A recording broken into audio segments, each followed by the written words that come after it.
దేవుని ఘనమైన నామమునకు స్తోత్రములు. ఈ వాగ్దానమును వింటున్న మీకందరికీ మన ప్రభువును ప్రియ రక్షకుడైన యేసుక్రీస్తు నామములో శుభములు, మా హృదయపూర్వకమైన వందనములు.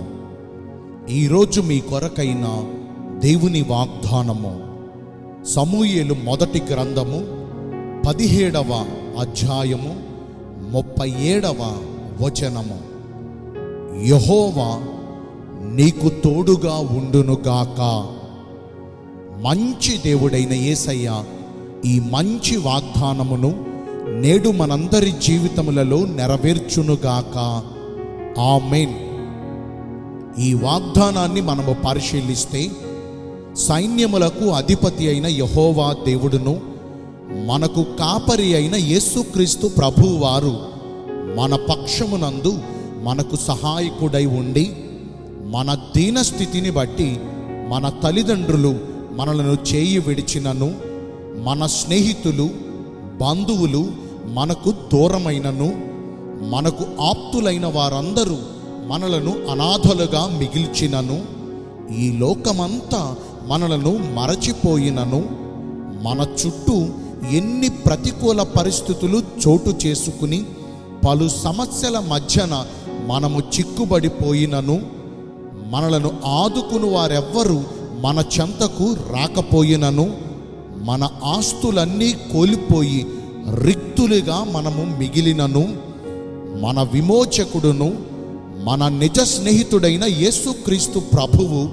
మనలను విడువక ఎడబాయక యుగ సమాప్తి వరకు సదాకాలము మనకు తోడై ఉండి, జరుగుచున్న వీటన్నిటిలో నుంచి మనలను విడిపించి మనము కోల్పోయినవన్నీ తిరిగి మరలా రెండంతలుగా మనకు దయచేస్తారు. మహోన్నతుడైన దేవుడే మనకు ఆశ్రయమును దుర్గమునై ఉన్నారు. ఆపత్కాలములో ఆయన మనకు నమ్ముకొనదగిన సహాయకుడు. ఈ దేవుడు సదాకాలము మనకు దేవుడై ఉండి మరణము వరకు ఆయన మనలను నడిపిస్తారు. ఇట్టి గొప్ప దేవుడు మనకు తోడుగా ఉండగా, మొదటిగా మనకు ఏ లోటు రానివ్వరు. ఆయన తన గుప్పిలిని విప్పి ప్రతి జీవి కోరికను తృప్తిపరుస్తారు.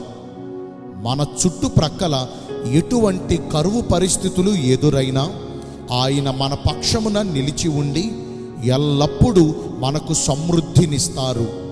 సింహపు పిల్లలు లేమిగలవై ఆకలి గొనవచ్చును గాని ఆయన మనకు కాపరిగా ఉండగా ఏ మేలు కొదవై ఉండదు.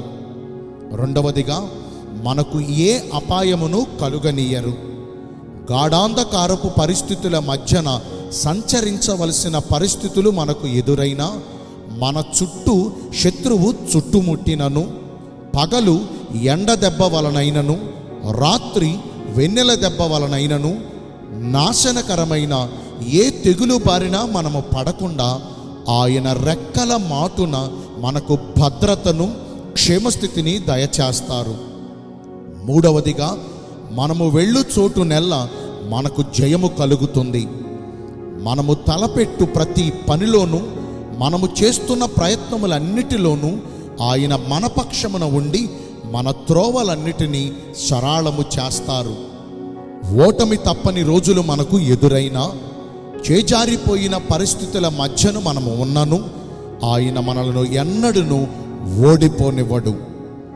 జీవాధిపతి అయిన యెహోవా దేవుడు సదాకాలము మనకు తోడుగా ఉండినట్లుగా ఆయన మనకు ఆజ్ఞాపించిన ప్రకారము సమస్తమును దేవునికి అనుకూలముగా జరిగిస్తూ, కీడును విడిచి మేలుకరమైన మార్గములో నడుస్తూ, ఆయన దృష్టికి ఇష్టమైనవి మాత్రమే చేస్తూ ఎల్లప్పుడూ పరిశుద్ధమైన ప్రవర్తన కలిగి జీవిద్దాము. నేను మీ అందరి కోసం ప్రార్థన చేస్తాను. పరిశుద్ధుడును ప్రేమ కలిగిన మా ప్రియ పరలోకపు తండ్రివైన దేవ, మీ కృప కలిగిన ఘనమైన నామమును బట్టి నిండు మనసుతో కోట్ల కొలదిగా మీకు మా కృతజ్ఞతాస్తుతులు, స్తోత్రములు, వందనాలు చెల్లిస్తున్నామయ్యా. మీరు యుగ సమాప్తి వరకు సదాకాలము మాకు తోడుగా ఉంటానని ఈరోజు వాగ్దానము ద్వారా తెలియజేశారు. మీ చిత్త ప్రకారము నడుచుకుని ఈ వాగ్దాన ఫలాన్ని పొందుకునే కృపను నేడు మాకందరికీ దయచేయండి. ఈ రోజున ఎందరైతే పుట్టినరోజులను, వివాహ దినములను, ఇతరమైన శుభకార్యములను జరిగించుకుంటున్నారో వారందరికీ మెండైన దీవెనలు కుమ్మరించమని, మీ రాకడ కొరకు మమ్మను సిద్ధపరచమని యేసుక్రీస్తు ప్రశస్త నామమున ప్రార్థించి వేడుకొనుచున్నాను మా ప్రియ పరలోకపు తండ్రి. ఆమేన్. May God bless you all. Thank you.